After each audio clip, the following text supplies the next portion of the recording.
It was Saturday of Thanksgiving weekend, and I got a call on my cell phone, and it was from Ryan's cell phone, so it was right around the time that he was supposed to be home. So I assumed that it was him asking if he could stay out later or telling me that he was running a little bit late, and it was his friend. So as soon as I answered the phone and it wasn't him, I knew something was wrong. And I just remember her saying something's happened, and I could hear sirens in the background. So I understood that they were taking him to St. Vincent's on 86th Street, and I actually I beat the ambulance to the hospital and was there in the emergency room when he arrived. He fell out of teenagers, and he fell out of a moving vehicle, the back of a SUV.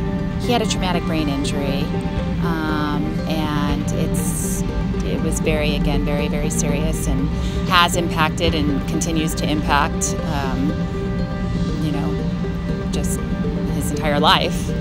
Everything was so swollen, we'd really run out of options, and that's when I came and spoke to your mom and said, we've run out of options here, and your brain's swelling so much, we're starting to accumulate damage to the areas that are going to allow you to be you again.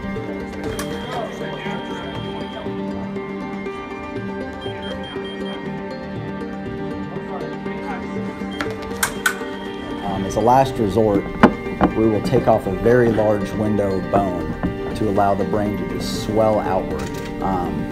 We had to tailor it because, as you remember, his skull was still fairly ripped apart, so we incorporated that into this.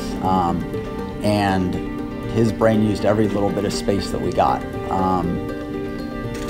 2 months later, you can't walk around like this, and your brain doesn't like to, not have its shell over it, so then it was time to put the bone back on. It's been such a long road, and I remember doctors telling me from the very beginning, it's a marathon, it's a marathon.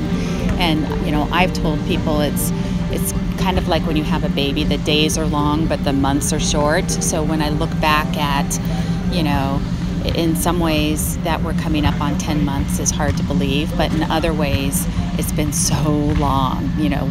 When I went home from the hospital in March with Ryan for the first time, our house was still decorated for Thanksgiving, so it was like time froze. Before, when I first came here, I was in a wheelchair, and now I'm like sprinting across like the room, and yeah, that's pretty new actually. Like I just started sprinting like, I don't know, like 2 weeks ago, no, like 3 weeks ago I think. Let me think what else. Yeah, so I was on the treadmill, and then I did some fencing at the end, which was fantastic because I love fencing. I feel good, I feel really good. I feel tired, but yeah. I don't remember anything from before or after the accident. Nice. I haven't seen those squats though before. That's good. The very first thing he said was my leg hurts. That was January 30th. Remember it clearly. It was my leg hurts. And the second thing he said to me was, I love you.